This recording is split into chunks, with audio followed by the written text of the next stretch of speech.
What is going on, everyone? It is your friendly neighborhood skin disease recipient over here, so I'm not going to show my face. It's pretty disgusting. Um, but you know what? We're taking the day off, and I want to make myself feel better by reminding myself of what matters. All right, and that's the Buck 110. It's it is definitely the knife that got me into collecting, for sure. Before, I loved watching when I was just getting started in this hobby. I was really into the Blade HQ videos and talking about the fun things that were going on, like when they went to the Salt Lakes. I think that was really, really cool. That's what got me into it, and I was trying different things and buying the cheaper knives I could get a hold of and play around with, but I never really felt like a true connection until I started discovering more about the Buck 110. Um, just its legacy as an American knife, and people look at it, they go, "Oh yeah, that thing is bleeding testosterone right now." It's pretty sweet. There's so many variations, so many ways to mod it, so many different options with it, which is what I like with anything. I want to be able to make it my own. I want to look at it and go, yeah, that one's mine, nobody else's. Um, so yeah, I think it was 1964 when they first started unveiling these. I read somewhere that the first edition prototype they came out with, they weren't pleased with, and that they sent it back basically and said this ain't gonna work. If it was my guess, I think because right here, I think it was the housing for the spring was one solid piece that kept on snapping, and now there's like a little bar in here that presses along the back, and it's a separate bar. But I think before they were all connected, and so you push it too far, I think it snapped.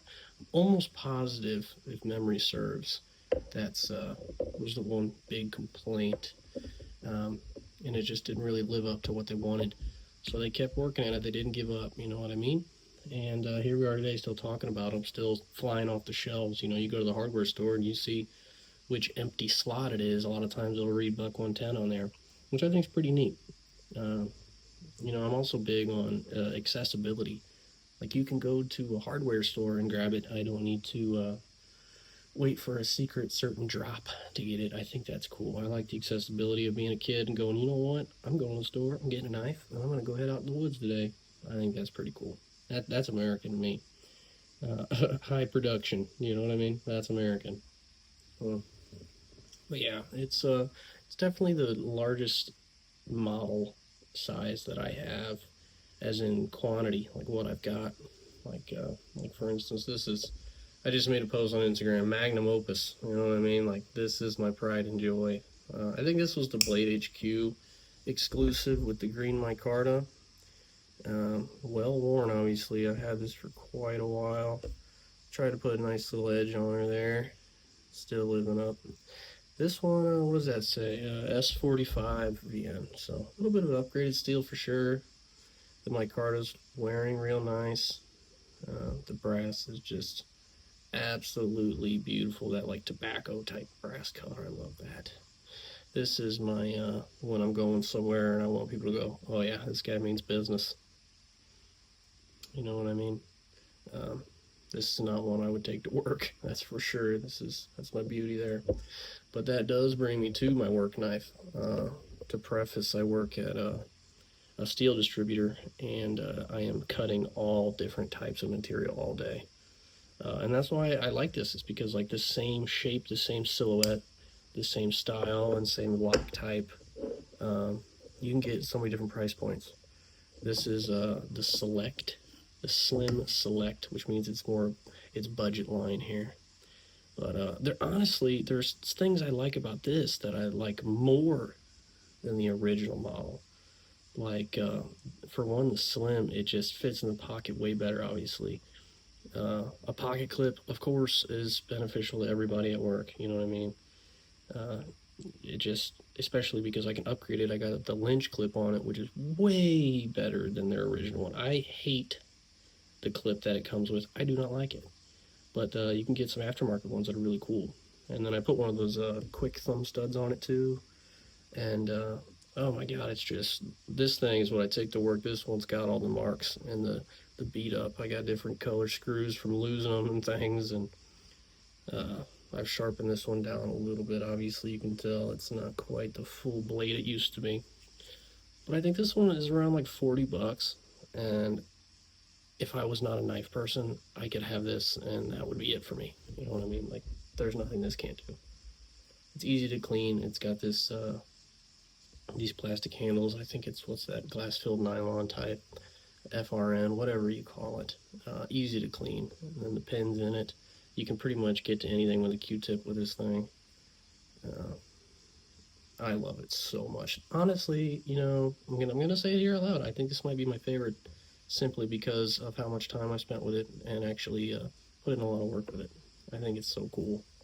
I love the upgraded pieces, the pocket clip. I love the patina of it actually going to work with me. But kind of in the middle ground of that is the upgraded version of that is the Slim Pro.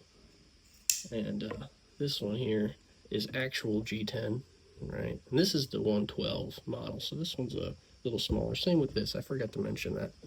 These are the 112s rather than the 110s. A little bit easier to carry with the smaller size. I'm not a massive person, so I don't have these monstrous hands that need something huge. But yeah, again, got the Lynch clip on here, threw a little bead on it for fun. This is something that I take on a weekend trip with somebody, you know what I mean? I'm not taking it to work, but I'm also not putting it on a shelf in a picture frame neither. So I have, that's what I like about it, the option of, it's the same silhouette, the same ergonomic shape. You know what I mean? It almost reminds me of like a 1911 in the gun world. Like, people love it. It's simple. The ergonomics are great. It's timeless. That's what I think of this. And especially when you get to the upgraded materials, slimming it down for sure, adding pocket clip, adding a thumb stud, it's unbeatable to me. I know that there are so many better things out there, but for the money, man, I really don't think there is, to be honest with you, for the price range. And again, look at like the different vibes we got going here. You know, we got budget carry, that medium, nice, modern material EDC, but then you got your upgraded traditional brass. You know what I mean? We add the micarta for a little separate touch. Just beautiful. It's one of those models that will never, ever, ever go away. There will be a future version of these forever. And even if there aren't from Buck, say something catastrophic happens to Buck, there are so many copies out there because it's just beautiful. It's a beautiful knife design. I mean, I love it so much. When my wife and I were first getting together, instead of getting names, you know, I had her go and draw me up her own little sketch. And I got it right on my arm here. So I love the model. I think that I try to find the things I like about this in other models, and it's just not quite the same. It's definitely my favorite. And it got me more into the history of pocket knife production in America. And I think I'll do a whole separate video on that. But for now, I wanted to just go with just this model and show you a couple of my favorites. I have a lot more, but these are kind of the symbols of each type for me. And let me know what you think about it, or if you want to know a little bit more information about the history of it, or if you want to watch a sharpening video on them. They're very easy to sharpen. Again, depending on the steel, but yeah, I take this thing to work, I destroy it, I put a new edge on it, I reuse it again, $40, done. It's a one and done type knife for a person that really puts their knives to work. So yeah, thanks for sticking around. I know this is a 10-minute video, but I really wanted to get out my thoughts on this. It means a lot to me. There's a lot of symbolism with this knife, and it'll forever be my favorite, for sure, my favorite model. Yeah, I'm sure I missed so many different features, but I tell you what, it speaks for itself. Just grab one and use it, and you'll know the feeling of what I'm talking about. So, shout out to Buck. If you want to send me about 10,000 for free, that would be great. And thanks. Share around.